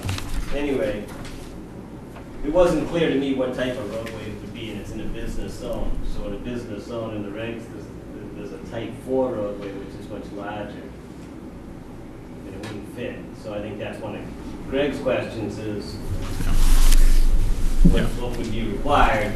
And, had it been, it wasn't clear what's proposed because there's no proposed development on it, doesn't show a house, doesn't show a business. So that's something I think the board should address. So that what type of road is it, then the buildings on the lots or whatever, maximum build out, because the drainage is supposed to accommodate those as part of the subdivision plan. Reuse of the existing leaching pits in the Zone A, that's an issue. As Laura mentioned, the infiltration basin's not entirely on its own lot, which would change the lot line or change the basin. I mean, you could change, I guess you could just change the basin and extend it to the north to get the lot. I mean, I'm not telling them how to do it. It just looks like the way it's currently configured doesn't comply. I can go through other points, but I think one of the things on something like this that's key is to make sure you have listed every waiver that you really need, because you want to make sure that you get all the waivers required to do the plan that you need.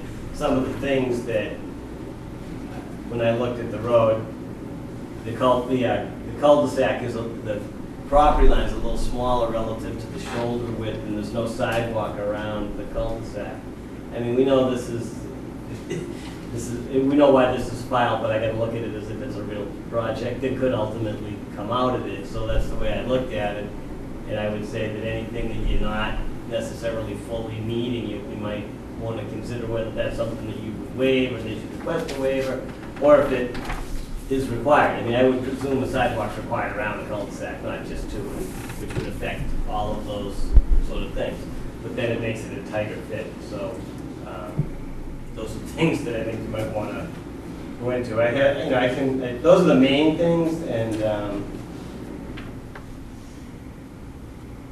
Now, when you say, just clarification, Why would you need the sidewalk around the entire cul-de-sac? I think Or- that's the standard, isn't it? If you built a cul-de-sac, you would generally put, if it's a residential project and you put a cul-de-sac in, generally you go, at least half, if it's a one-sided sidewalk, it's halfway around. If Yeah, I was it's gonna a say- two-sided sidewalk, it's all the way around. Okay.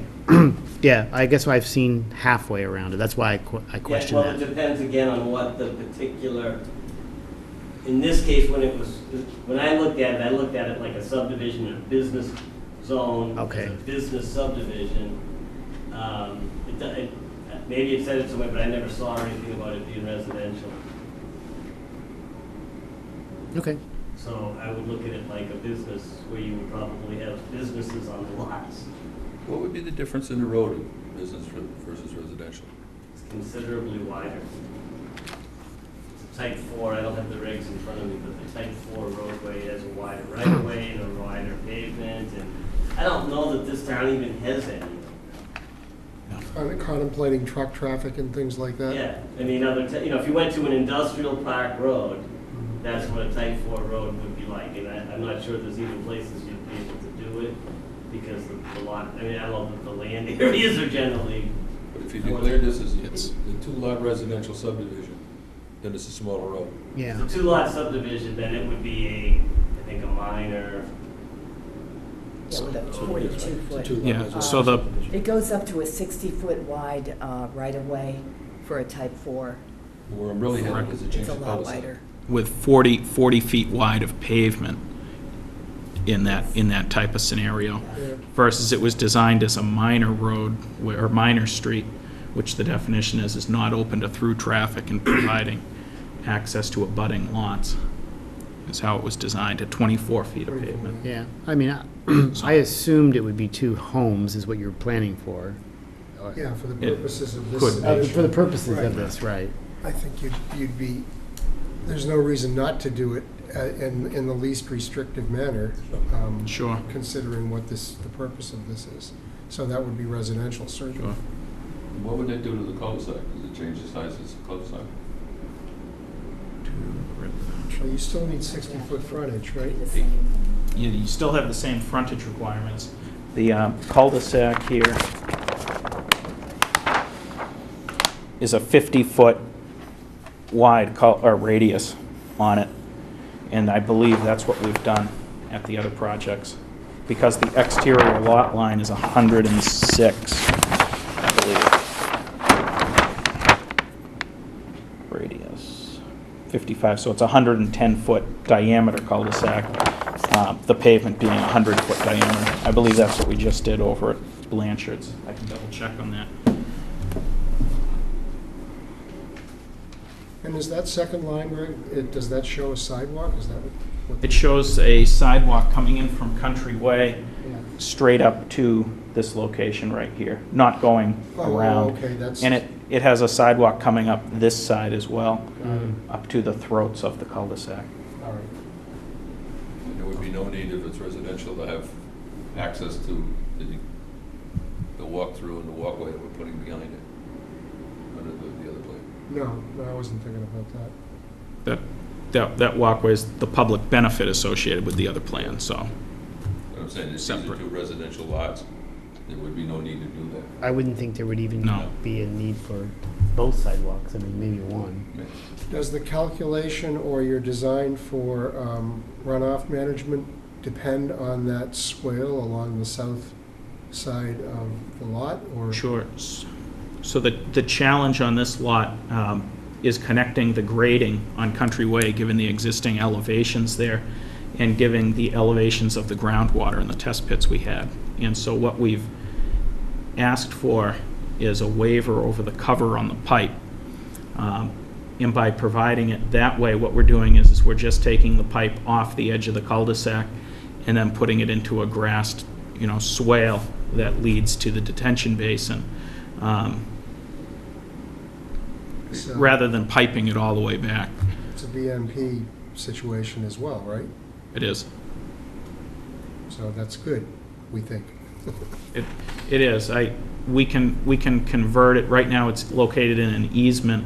I can certainly convert that into part of the drainage lot, though, or drainage parcel. And does it still allow you to get the 100-foot that you need to width or? I'm going to have to look at it, but I'm going to have to look at that, but I'm sure we can come up with a way to make that work. So is there any runoff coming down from the roadway to the street? There is, pretty much from the throat of the cul-de-sac out to the street, remains running out that way.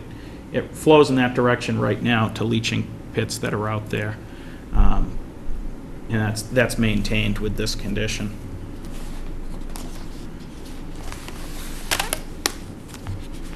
I have a sub-catchment plan that shows the breakdown of where the water's flowing on the pre versus the post.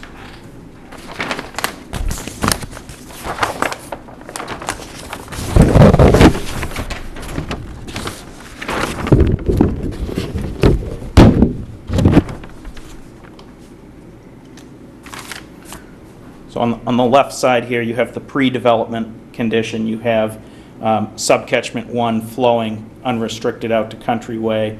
Subcatchment 2 flows into the leaching pits here and infiltrates into the ground. The overflow to that would be Country Way. Subcatchments 4 and 5 discharge ultimately off-site to the south. In the proposed condition, subcatchment 2 becomes the area that we're putting into the leaching pits. Subcatchment 1, the majority of which is the existing Morning Glories driveway, remains as is going out to Country Way. And then you can see the cul-de-sac section here. This is all discharged back to that portion in the drainage basin.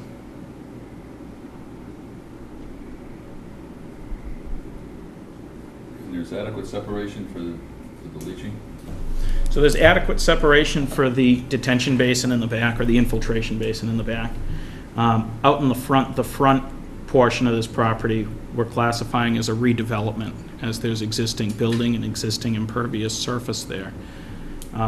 We've looked at how to design the front half there, and what we're required to do is design it to the maximum extent feasible, or maximum extent practicable. So in looking at the infiltration requirements, there are a couple of things that we could do. And what we've done is we've provided now a deep sump hooded catch basin, we've provided a particle separator, and we're using the existing leaching pits. So we're increasing or bettering the water quality that's there. And it's our intent so that we're not going to be increasing the impervious surface going to that area. I think we have to make a couple of small revisions to the grading that we have here to fully comply with that. But that's the intent, is not to increase the impervious that's going to the existing leaching pits, and to better the water quality and use that as our fullest extent practicable. To get that front half of the site to drain out back is physically impossible, given the elevation of Country Way and the existing groundwater conditions that are out there.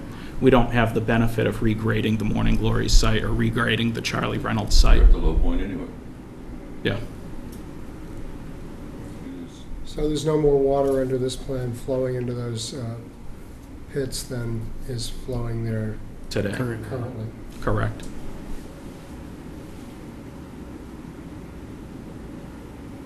And as you say, what happens to the water when it arrives is going to be more beneficial to water quality than what you've got out there now.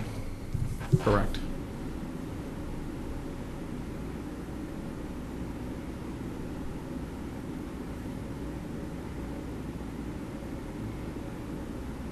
You got any comments, John? The only comment I had of this is, under the town regs, there isn't a provision under redevelopment, there is under the state reg.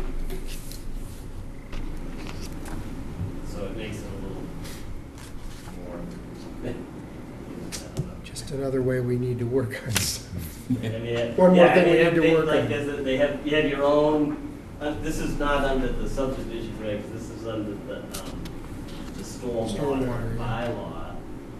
There isn't a provision for redevelopment under the bylaw.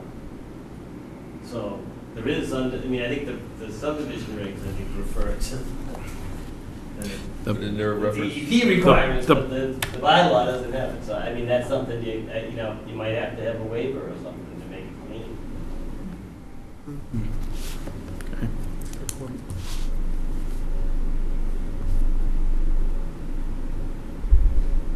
And again, Greg, there was did you have 4 waivers that you were requesting? The list is going to go up a little bit with the next set of plans, but I believe there were 4 or 5. 40? 4 or 5 shown here, but that number is to go up based on the revisions that we're going to be making. Okay. Yep. but we went through a good portion of those already, right? It was actually, if you can reiterate those again quickly? Yeah, the three that I'm listing here, right now, were, let's see, to allow construction of a subdivision road with a center line offset of 160 feet from the center line of the proposed road to the center line of Stockbridge Road. Typically, that requirement on a major road, which Country Way would be classified as, is a minimum of 250-foot offset. Okay. That is physically impossible to comply with at this site. The second one that we were discussing was to waive the requirement for curb radii at the intersection of the proposed roadway and Country Way. Out here where it transitions onto Country Way, you're required to provide a 40-foot curb radius. The 40-foot curb radius would extend well out into the Morning Glories driveway and well out into the Charlie Reynolds area. Neither of those access ways have that as it exists today. We were asking for the same waiver. The third one that we listed was the waiver for the requirement for a minimum of 2.5 feet of cover over the drainage pipes if we used a Class 5 RCP pipe. So, again, that was because we were trying to keep the elevation of the cul-de-sac down with respect to the grades on either side of it by allowing us to lower that pipe cover. And the pipe is outside of the right-of-way there.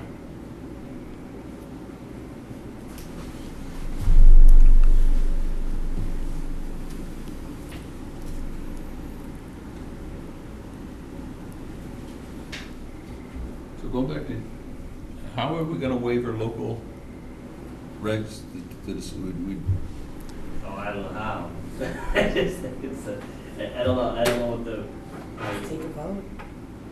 I mean, you, for anything under the subdivision regs, you can waive. yeah, Under the bylaw for this project, you're the authority, because it doesn't have any conservation jurisdiction, so I'm not sure relative to that. You know, I didn't look specifically at waivers relative to that, and see what it says, or somebody that's more legally talented than me, perhaps. But I would just, I don't know, I don't know if there's any, if there is a provision to waive anything within that. I thought there must be something generally. Most everything that's written has some ability to vary in specific circumstances, so I would think there's something in there, but I didn't look. I wasn't prepared to answer that question tonight. I haven't looked at it specifically to see what those provisions are. It's pretty uncommon to see something that doesn't have a way to, zoning is probably the toughest one to get, because that's various, that's really a tougher thing to crack than other bylaws. I think the way to do it is just to do it. Yeah, Means they just do it, like Yeah, waive it, like vote? I I mean, think you just vote to waive it, yeah. and then it's a reconstruction. But you'd vote to come back up and waive the local regulations In favor of the state in regulations. favor of the state, and that would do it. Yeah, I don't see who would question that. No.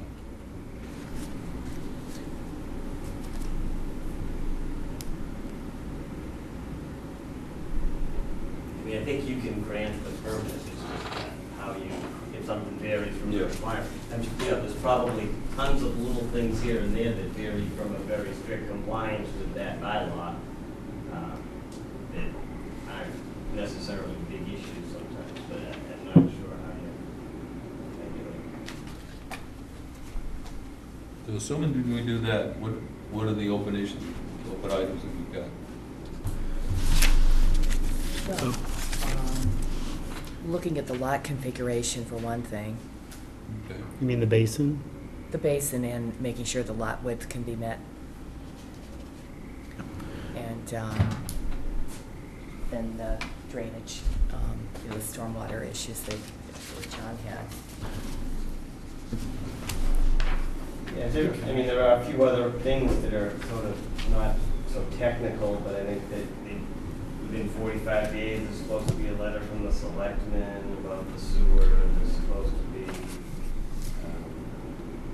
traverse closure things, stuff like that. I mean, there's a whole bunch of little things I figured that you're aware of those, and those are gonna be We'll done. get those, yeah, I mean, I figured, I didn't go through hidden on all those items. we'll probably ask for a waiver on going to the selectmen asking for sewer connections for this project. I would hope so. Yeah.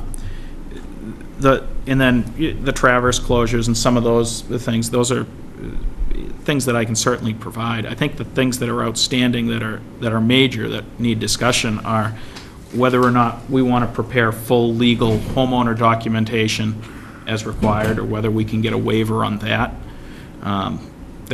That's a major ticket item that I don't know is necessary given the scope.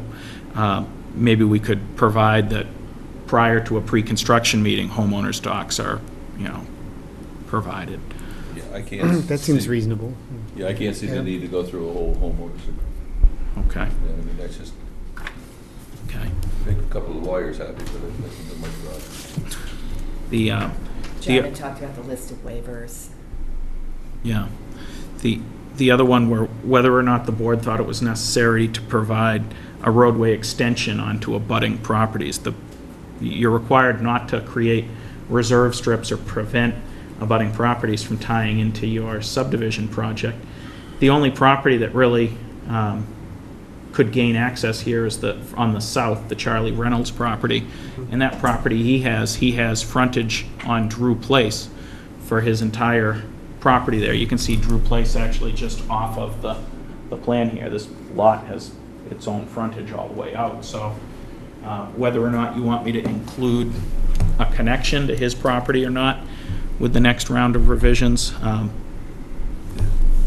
could look for some clarification on that. Didn't we actually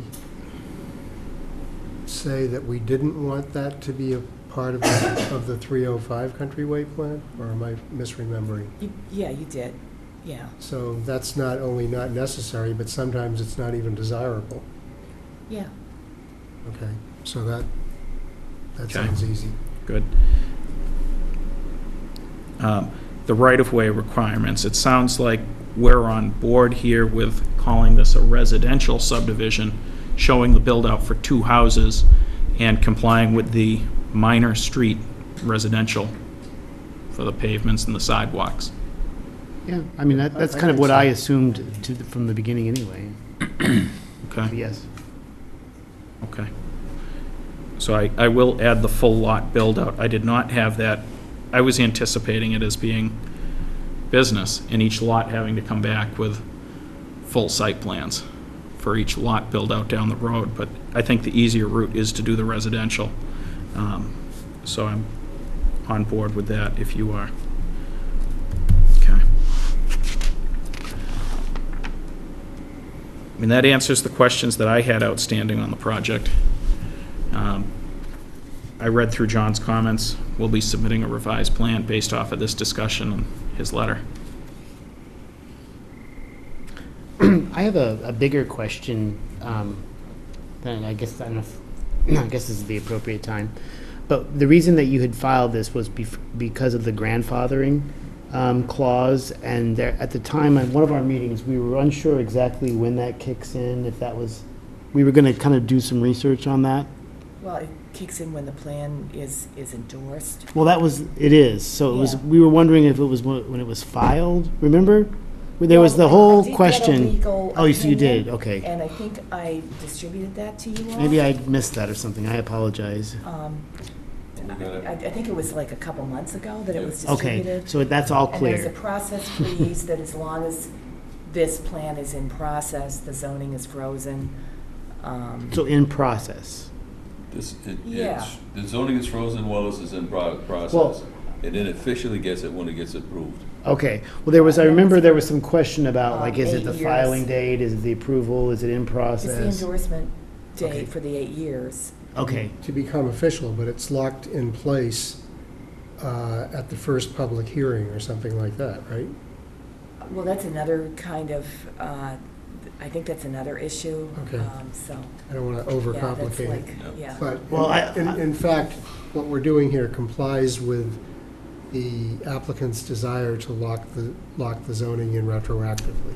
Yeah. yeah, Yeah. that was my This- main this- question. Once it's endorsed, they'll have it for 8 more years after that. Okay. This plan had to have been filed before the first publication of the zoning change, Yep, and it was. okay. So, And as long as we're in process, then that's okay. Just want to make sure that we're all okay with that. Thank you. Following a good faith effort. Just on that, I think you treated it, no need for asking for sewer, because we have 5 sewer connections on the site already, so we certainly wouldn't need to ask about sewer. What are the 5 sewer connections for? For the building, the existing building has 5 separate, in others, we have a 5-unit permit, which I Oh. paid $100,000 for, the assessment, so it's already paid. So 5 meters and 5 connections. It's 1 meter, but it's 5 units, because there are 5 units in the building, I had to pay Right. for each unit as though it was a single-family house, right? Right. If you don't use them, can you sell them back?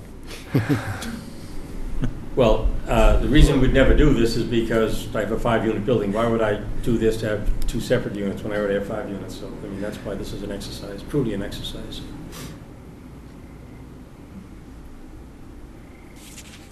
Great. Any other questions to the board? No, I don't have any questions. No. I think once you come back up and you address John's questions, complete the waiver list, and I think we're about as far as we need to go with this. Now, what I envisioned, is we put it on the shelf and we continue with the mixed use? Is that, You're going to put it on the shelf after you get these things I'm just gonna just worked out. set it aside?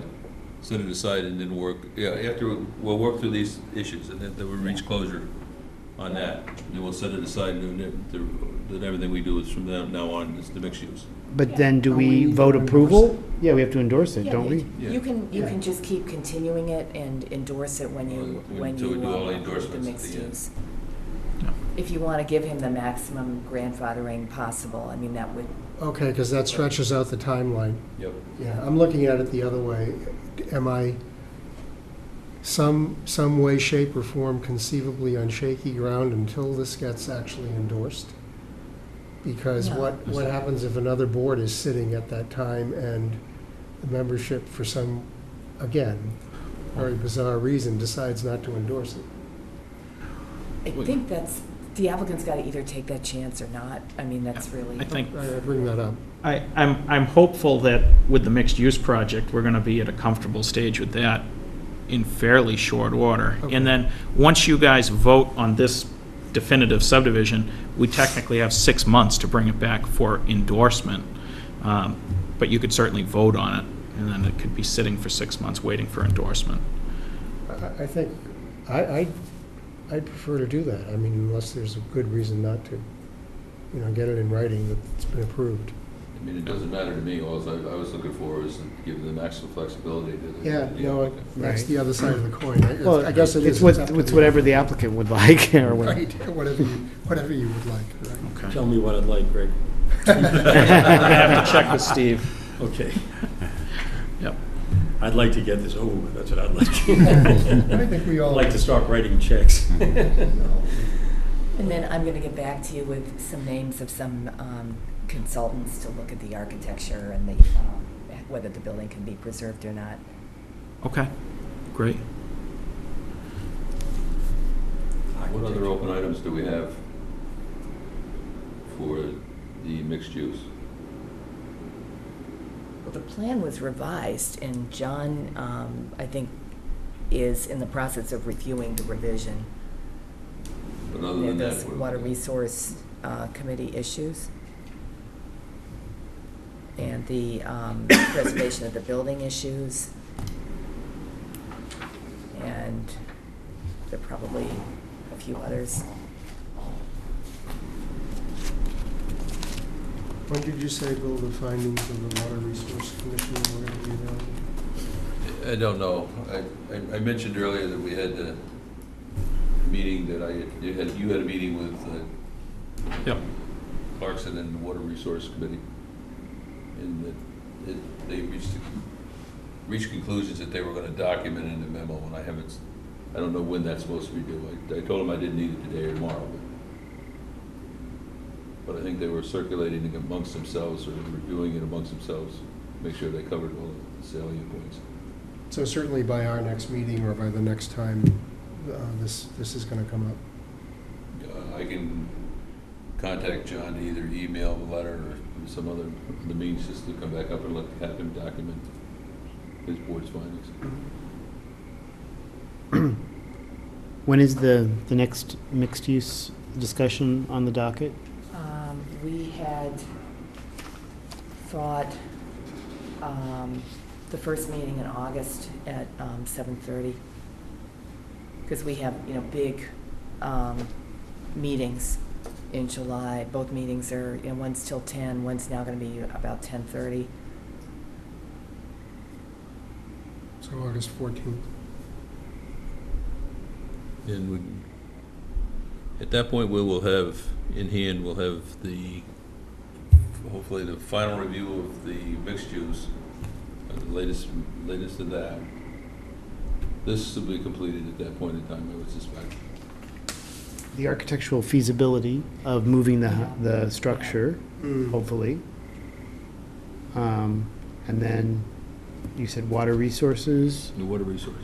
And then I was guess there where I'm anything headed else? is timeframe. So what do we go, 7:30 to what? 9 o'clock? 9 o'clock? Whatever, yeah. Nobody's coming on the door yet for August 14th. We can schedule 7:30 to 9 o'clock. That gives you guys about the maximum amount of time. Mhm. And if it looks like we're gonna have shortcomings on either one, let us know so that we can then come back up and adjust it. Sure. Can I ask a question? Are you going to ask your attorney if you want to vote on August 14th on the definitive plan? If you can let us know, then we can figure out if that's going to take more time. Okay. Because if that's what they want to do, it'll take more time. No, because then we gotta go through with all the We conditions. gotta go through it, right. Okay. All right, we'll get that answer for you. So the August 14th, that's the day we're talking about, settling on Yeah. August 14th? Yeah, August 14th, yeah. Is there anything else we need to do now? Yeah, just vote this extension of time. I need a motion to extend the public hearing for both. Okay. See if you can combine these into one motion. I started trying to do that. All right.